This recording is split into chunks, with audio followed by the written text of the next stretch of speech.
अब खबर खाड़ी युद्ध की, जहां एक बार फिर जंग शुरू होने के संकेत हैं।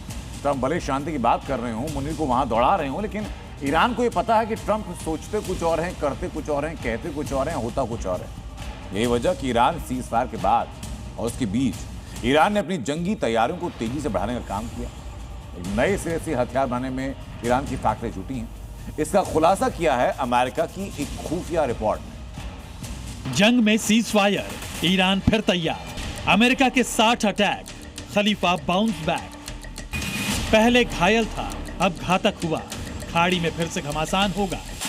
28 फरवरी 2026 अमेरिका और इजराइल ने ईरान पर हमला किया और फिर देखते ही देखते दो गुटों की इस जंग ने पहले मिडिल ईस्ट और अब पूरी दुनिया को अपनी गिरफ्त में ले लिया। युद्ध की वजह भले ही जो रही हो, लेकिन इसके नतीजे सिर्फ अमेरिका और ईरान ही नहीं बल्कि पूरी दुनिया भुगत रही है। आज की तारीख में ईरान और अमेरिका के बीच बारूदी जंग को थमे करीब 1.5 महीना बीत चुका है, लेकिन इस जंग की तपिश पूरी दुनिया में आज भी बरकरार है। सीज फायर के बीच ईरान की धरती से अमेरिका ने जो खुफिया खबर बताई है, उसने साफ कर दिया है कि खलीफा का बदला प्लान अभी थमा नहीं और ईरान इस वॉर ब्रेक में कुछ बहुत बड़ा कर रहा है। खबर है कि ईरान अपनी बारूदी जखीरे को दोबारा तेजी से तैयार कर रहा है।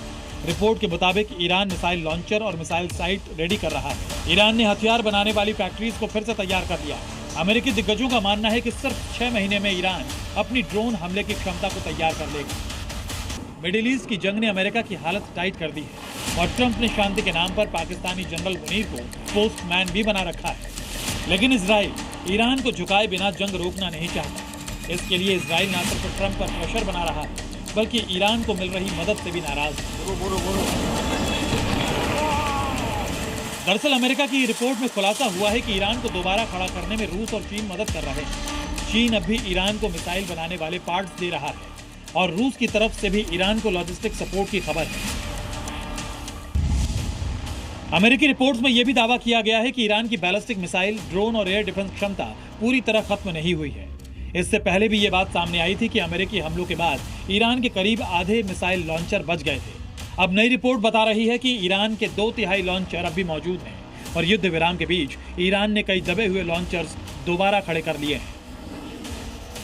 यानी ईरान को अमेरिका, ट्रंप और पाकिस्तान पर बिल्कुल भरोसा नहीं है। वैसे ट्रंप पहले भी शांति के नाम पर वेनेजुएला में घुसकर मादुरो की सत्ता उखाड़ चुके हैं, मगर ईरान अब की बार ट्रंप को ऐसा कोई मौका नहीं देना चाहता। इसलिए खलीफा वॉर ब्रेक में तेजी से बाउंस बैक करने में जुटा है। ब्यूरो रिपोर्ट, जी मीडिया।